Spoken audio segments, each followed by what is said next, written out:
امی مہرو کے پاس آئی اور محبت والی نظروں سے اسے دیکھ کر بولی، بیٹا میں جانتی ہوں تمہاری کچھ پریشانیاں ہیں، لیکن یقین کرو یہ رشتہ تمہارے لیے بہترین ہے، اسد تمہیں خوش رکھے گا۔ مہرو نے سر ہلا کر جواب دیا، امی بس دعا کرے کہ سب ٹھیک ہو۔ امی نے مہرو کے ماتھے پر بوسہ دیا اور کہا، سب اللہ کی مرضی سے ہوتا ہے اور ہمیں اسی پر بھروسہ کرنا چاہیے۔ مہندی کی رات گزر گئی اور شادی کا دن قریب آ گیا۔ بارات کی آمد پر پورا گھر خوشیوں سے گونج رہا تھا۔ کزنز اور دوست احباب ڈھولک کی تھاپ پر رقص کرتے ہوئے ہنسی مذاق میں مگن تھے۔ اسد کے دوستوں نے ایک حلقہ بنایا ہوا تھا اور دولہے کو تیار کرنے کے مراحل چل رہے تھے۔ سب کے چہروں پر مسکراہٹیں تھیں اور دولہے کے لباس پر جو رنگ برنگے پھول سجائے جا رہے تھے وہ ماحول کو اور بھی خوبصورت بنا رہے تھے۔ جب بابیاں اسد کی آنکھوں میں سرما ڈالنے کے لیے آئیں تو ہنسی کا ایک طوفان برپا ہو گیا۔ سرما تو ایسا ڈالیں گی کہ دلہا صاحب دلہن کو دیکھ ہی نہ پائیں، ایک بابی نے چھیڑتے ہوئے کہا، اور سب کہکے لگا کر ہنس پڑے۔ اسد نے مسکراتے ہوئے کہا، بابی ذرا آہستہ، نظر کی دعا کرو، نظر لگانے کی نہیں۔ براتیوں کا قافلہ دھوم دھام سے دلہن کے گھر پہنچا، ہر طرف خوشی کی رونق تھی۔ مہرو دلہن بنی سجی سمری شرم و حیا میں لپٹی ہوئی اپنے کمرے میں بیٹھی تھی۔ دل میں طرح طرح کے خیالات آ رہے تھے۔ جب قاضی نے نکاح کے وقت اسد سے پوچھا، کیا آپ کو یہ نکاح قبول ہے؟ تو اسد خاموش ہو گیا۔ کمرے میں لمحہ بھر کے لیے سناٹا چھا گیا۔ سب ایک دوسرے کی طرف دیکھنے لگے، دلوں میں بے چینی بڑھنے لگی۔ کچھ دیر کے بعد اسد نے گہری سانس لی اور آہستہ سے کہا، قبول ہے۔ دلہن کے گھر والوں نے سکھ کا سانس لیا اور ہلکی سی مسکراہٹیں دوبارہ چہروں پر لوٹ آئی۔ اب دودھ پلائی کی رسم شروع ہونے والی تھی۔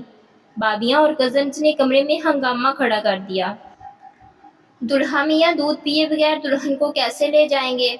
ایک کزن نے شرارت سے کہا۔ اسد نے غصے سے کہا، بس کرو، یہ فضول کی رسمیں نہ کرو۔ اس کے ماتھے پر پسینہ نمودار ہو گیا تھا اور بابیوں نے ایک دوسرے کی طرف دیکھ کر ہنسی دبائی۔ ارے دلہا صاحب، اتنا غصہ کیوں؟ دلہن کا دودھ ہے، پینا تو پڑے گا۔ سب ہنسنے لگے، لیکن اسد کے چہرے پر غصے کی لکیریں اور گہری ہو گئی۔ آخرکار اس نے کپ تھام کر غصے سے چند گھونٹ پی لیے اور پھر کپ رکھتے ہوئے کہا، اب خوش ہو؟ سب ہنسنے لگے اور اسد کی جھنجھلاہٹ مزید بڑھ گئی۔ اب رخصتی کا وقت قریب تھا۔ مہرو کے دل کی دھڑکن تیز ہو گئی۔ وہ آنکھوں میں آنسو لیے ماں باپ سے گلے مل رہی تھی۔ ہر طرف اداسی کی ایک لہر چھا گئی۔ امی نے آنسو پونچھتے ہوئے کہا، بیٹا اپنا خیال رکھنا اور ہمیشہ خوش رہنا۔ مہرو نے امی کا ہاتھ مضبوطی سے تھام لیا، جیسے وہ اس لمحے کو چھوڑنا نہیں چاہتی تھی۔ گاڑی میں بیٹھتے وقت مہرو نے آخری بار اپنے گھر کی طرف دیکھا اور آنکھوں سے آنسو رواں ہو گئے۔ مہرو دلہن بنی بیٹھی تھی، اسد کی پہلی بدتمیزی پر حیران اور پریشان۔ اس نے سوچا کہ شاید کچھ غلط فہمی ہو گئی ہو، لیکن اسد کے لہجے کی تلخی اسے الجھن میں ڈال رہی تھی۔ کمرے کی خاموشی، اس کی بے چین سانسیں اور دل کی بے ترتیب دھڑکنیں اسے بے سکون کر رہی تھی۔ اسد کمرے سے باہر جا چکا تھا اور مہرو اس لمحے کے گزرنے کا انتظار کر رہی تھی جب سب ٹھیک ہو جائے گا۔ لیکن اسد دوبارہ کمرے میں واپس آیا، چہرے پر غصہ اور آنکھوں میں ایک عجیب سی بے چینی تھی۔ یہ لباس تبدیل کر لو، اسد نے سرد لہجے میں کہا۔ مہرو نے حیرانی سے اس کی طرف دیکھا، کیا تمہیں یہ لباس زیب نہیں دیتا؟ اسد نے بے رحمی سے کہا، مجھے زہر لگ رہی ہو اس میں۔ مہرو کا دل جیسے دھڑکنا بھول گیا ہو۔ دلہن کے روپ میں وہ تو اس سے محبت اور احترام کی امید کر رہی تھی، لیکن اسد کے یہ الفاظ اسے جھنجھوڑ رہے تھے۔ آپ کو کیا ہوا ہے اسد؟ مہرو نے ڈرتے ڈرتے پوچھا، آپ اس طرح کیوں بات کر رہے ہیں؟ اسد کی آنکھوں میں ایک لمحے کے لیے شدید غصہ آیا۔ اس نے زور سے کہا، چلی جاؤ، دفع ہو جاؤ میری زندگی سے۔ میری زندگی برباد ہو چکی ہے اور اس کی وجہ تم ہو۔ مہرو کا دل جیسے کسی نے مٹھی میں جکڑ لیا ہو۔ کیا کہہ رہے ہیں آپ؟ اسد کی آواز لرزنے لگی۔ وہ بے قابو ہو کر بولا، میں کسی اور سے محبت کرتا تھا مہرو۔ اس کے الفاظ نے کمرے میں جیسے سناٹا بھر دیا ہو۔ میرا نکاح تم سے زبردستی کیا گیا ہے، اور وہ لڑکی جس سے میں محبت کرتا ہوں وہ میرے بچے کی ماں بننے والی ہے۔ یہ سنتے ہی مہرو کی آنکھیں نم ہو گئی۔ دل میں عجیب سی کیفیت نے جنم لیا۔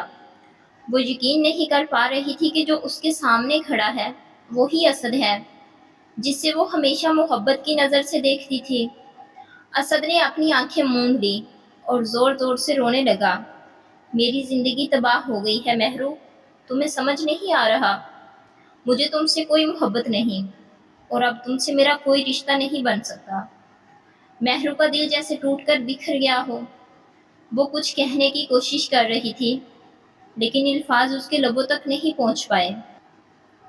اس کے سامنے اسد ایک شکستہ انسان کے طور پر کھڑا تھا، اور وہ خود اپنی زندگی کی راہوں میں گم ہو چکی تھی۔ اسد کی آنکھوں میں آنسو تھے، اور وہ چہرہ دونوں ہاتھوں سے چھپا کر بیٹھ گیا۔ مہرو جیسے ہی بستر سے اٹھی، اسے اپنے قدموں میں لرزش محسوس ہوئی۔ اس کے ذہن میں اسد کی تلخ باتیں بار بار گونج رہی تھی۔ آنکھوں میں آنسو بھرے تھے، دل میں درد کی ایک عجیب سی کیفیت نے جنم لیا تھا۔ اس نے ایک بار پھر خود سے سوال کیا، امی نے یہ کیا کر دیا؟ جیسے وہ اس پورے معاملے کی حقیقت کو قبول کرنے سے انکار کر رہی ہو۔ اس نے آہستہ آہستہ اپنے قدم آگے بڑھائے اور اپنے عروسی لباس کو اتار کر ایک سادہ سا لباس پہنا۔ دل میں اتنی ہمت نہ رہی کہ وہ کسی سے بات کرے، کسی سے اپنے دل کی کیفیت بیان کرے۔ چپ چاپ اس نے خود کو سنبھالا اور پھر جا کر کمرے کے ایک کونے میں رکھے صوفے پر لیٹ گئی۔ آنکھیں بند کی، لیکن نیند کا دور دور تک کوئی نشان نہ تھا۔ یہ رات اس کی زندگی کی شاید سب سے لمبی رات تھی۔ اگلے دن ولیمہ تھا اور مہمانوں کا ہجوم ہر طرف تھا۔ ولیمے کی تقریب بڑے اہتمام سے کی گئی تھی۔ بہترین ہوٹل میں شاندار سجاوٹ اور لذیذ کھانے۔ اسد اور مہرو کو ایک دوسرے کے ساتھ بٹھا دیا گیا، لیکن دونوں کے درمیان خاموشی کا ایک سمندر تھا۔ اسد کی آنکھوں میں کچھ الجھن تھی اور مہرو کی آنکھوں میں بے بسی۔ ہر کوئی مسکرا رہا تھا، باتیں کر رہا تھا، لیکن ان دونوں کے دلوں میں ایک عجیب سی خاموشی چھائی ہوئی تھی۔ مہمانوں نے اسد اور مہرو کو مبارکباد دی اور سب ہنسی خوشی ولیمے کی رونقوں میں شریک تھے، لیکن مہرو کے دل میں یہ تقریب محض ایک دکھاوے کے سوا کچھ نہ تھی۔ وہ بس اس سارے وقت کو جلدی ختم ہوتا دیکھ رہی تھی، جیسے اس کا دل کسی اور دنیا میں کہیں گم ہو چکا تھا۔ مہرو اپنے والدین کے گھر واپس آ گئی۔ ہر کوئی اس سے خوش آمدید کہہ رہا تھا، لیکن اس کے لبوں پر کوئی مسکراہٹ نہ تھی۔ وہ خاموشی سے اپنے کمرے میں جا کر بیٹھ گئی۔ اندر ایک طوفان تھا، لیکن وہ طوفان اس کے چہرے پر نہیں دکھائی دیتا تھا۔ 5 دن بعد اس کی لندن کی پرواز تھی اسد کے ساتھ۔ فلائٹ کا دن آیا اور اسد نے گھر میں سب سے باتیں کی، لیکن مہرو خاموش تھی۔ جب وہ دونوں اکیلے کمرے میں آئے، اسد نے غصے میں کہا، میں سب کو بتا دوں گا اگر تم نے میری بات نہیں مانی تو۔ مہرو نے ایک لمحے کے لیے گہری سانس لی اور مضبوط لہجے میں کہا، خبردار، یہ بات نکاح سے پہلے سوچنی چاہیے تھی اسد۔ اب کچھ نہیں ہو سکتا، جو ہو گیا وہ ہو چکا۔ تم مجھے لندن لے جا رہے ہو، اب کوئی بات نہیں ہوگی۔ اسد کی آنکھوں میں حیرت تھی۔ وہ مہرو کی اس مضبوطی کی توقع نہیں کر رہا تھا۔ میری فیملی سب کچھ جانتی تھی۔ مہرو نے تلخی سے کہا، تمہاری فیملی کیا جانتی تھی؟ مجھے کوئی فرق نہیں پڑتا، اب میں تمہاری بیوی ہوں، اور یہ رشتہ تمہیں نبھانا پڑے گا۔ اسد نے کوئی جواب نہ دیا، بس خاموشی سے کمرے سے باہر نکل گیا۔ مہرو کے دل میں ایک عجیب سا سکون تھا، جیسے وہ جان گئی ہو کہ اب اسے خود اپنی جنگ لڑنی ہوگی، اور اس جنگ میں وہ ہارنے والی نہیں تھی۔ مہرو نے اپنے عزیزوں سے دعائیں لے کر خاموشی سے لندن کا سفر شروع کیا۔ لندن پہنچنے پر اسد اسے اپنے گھر لے گیا۔ جیسے ہی وہ گھر کے اندر داخل ہوئی، اس نے دیکھا کہ ایک اور خوبصورت انگریز لڑکی بیٹھے ہوئے تھی، جس کا چہرہ مسکراہٹ سے دمک رہا تھا۔ وہ حاملہ تھی اور بہت معصوم اور پیاری دکھائی دے رہی تھی۔ مہرو نے اسے حیرت سے دیکھا اور پھر خاموشی سے ایک طرف بیٹھ گئی۔ انگریز لڑکی نے دوستانہ انداز میں مہرو سے کچھ باتیں کی، لیکن مہرو کے دل میں کئی سوالات گردش کر رہے تھے۔ وہ خود کو سنبھالنے کی کوشش کر رہی تھی۔ پھر اچانک مہرو نے اپنا بیگ کھولا اور کچھ کاغذات نکالے۔ وہ کاغذات اسد کے سامنے رکھ کر بولی، میں نے ان پر دستخط کر دیے ہیں، تم بھی کر دو۔ اور اس کا خیال رکھنا۔ اگر تم نے نکاح سے پہلے یہ بات بتائی ہوتی تو آج میری زندگی برباد نہ ہوتی۔ اسد نے حیرت سے پوچھا، یہ کس چیز کے کاغذات ہیں؟ مہرو نے دھیمے لہجے میں جواب دیا، طلاق کے کاغذات۔ اسد کچھ لمحوں تک خاموش رہا، لیکن پھر اس نے بغیر کسی بحث کے ان پر دستخط کر دیے۔ مہرو کی آنکھوں میں ایک عجیب سی خاموشی تھی، جیسے وہ سب کچھ پہلے ہی سمجھ چکی ہو۔ اسد کے دستخط کرنے کے بعد مہرو نے آہستہ سے کہا، میں کچھ دن یہاں رہوں گی، پھر چلی جاؤں گی۔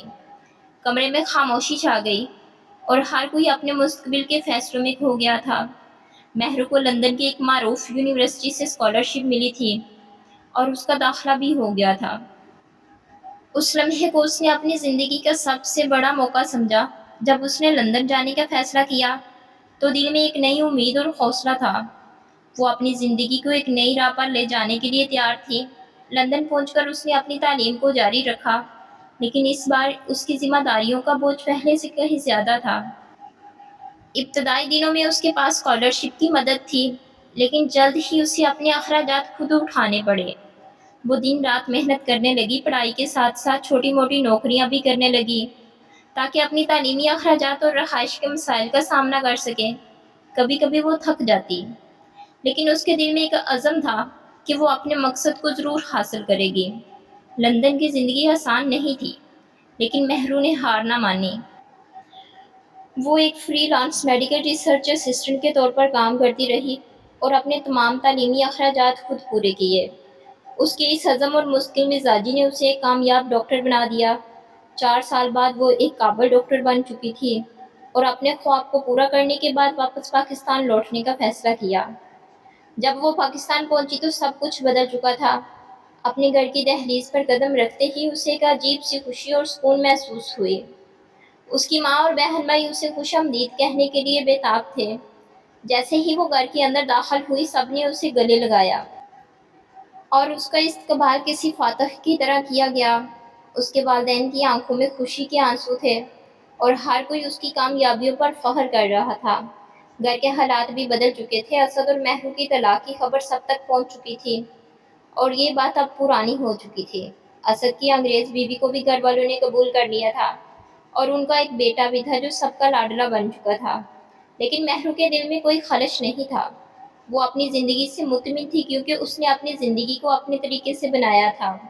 ایک دن جب مہرو اپنے کمرے میں آرام کر رہی تھی، اس کی ماں اس کے پاس آئی اور نرمی سے بولی، بیٹا اب تم ڈاکٹر بن گئی ہو، سب کچھ ٹھیک ہو چکا ہے، اب تمہیں دوبارہ شادی کر لینی چاہیے۔ مہرو نے ماں کی طرف دیکھا اور ایک ہلکی سی مسکراہٹ کے ساتھ کہا، امی میں نے اب شادی نہیں کرنی، میری زندگی اب مکمل ہو چکی ہے، میں اپنی کامیابیوں سے خوش ہوں اور مجھے اب کسی کی ضرورت نہیں ہے۔ اس کی ماں نے ایک لمحے کے لیے خاموشی اختیار کی، لیکن پھر اس کے چہرے پر فخر کی مسکراہٹ آ گئی۔ بیٹا تمہاری خوشی میں ہی ہماری خوشی ہے۔ مہرو نے اپنی ماں کو گلے لگا لیا اور کہا، امی میں نے زندگی میں جو کچھ بھی کیا وہ آپ لوگوں کی دعاؤں کی بدولت ہے۔ مجھے کسی کا سہارا نہیں چاہیے کیونکہ آپ سب میرا سہارا ہو۔ ماحول میں سکون اور اطمینان کی کیفیت چھا گئی۔ مہرو کی زندگی میں وہ سب کچھ تھا جو وہ چاہتی تھی، کامیابی، عزت اور ایک آزاد زندگی۔ اسد کی زندگی بھی اپنے راستے پر چل رہی تھی اور وہ اپنے بیٹے اور بیوی کے ساتھ خوش تھا۔ مہرو نے پیچھے مڑ کر کچھ نہیں دیکھا کیونکہ اس کا سفر صرف آگے بڑھنے کا تھا۔ اس کی کہانی کا اختتام ایک نئے آغاز کی طرح تھا، جہاں وہ اپنے مستقبل کی روشنی میں ایک روشن اور کامیاب زندگی کی طرف گامزن تھی۔ یہ وہ اختتام تھا جسے مہرو نے خود اپنے ہاتھوں سے لکھا تھا اور وہ ہمیشہ اس پر فخر کرتی رہی۔ مزید اچھی ویڈیوز کے لیے میرے چینل کو لائک، سبسکرائب اور شیئر کریں۔ ملتے ہیں نیکسٹ ویڈیو میں، تب تک کے لیے اللہ حافظ۔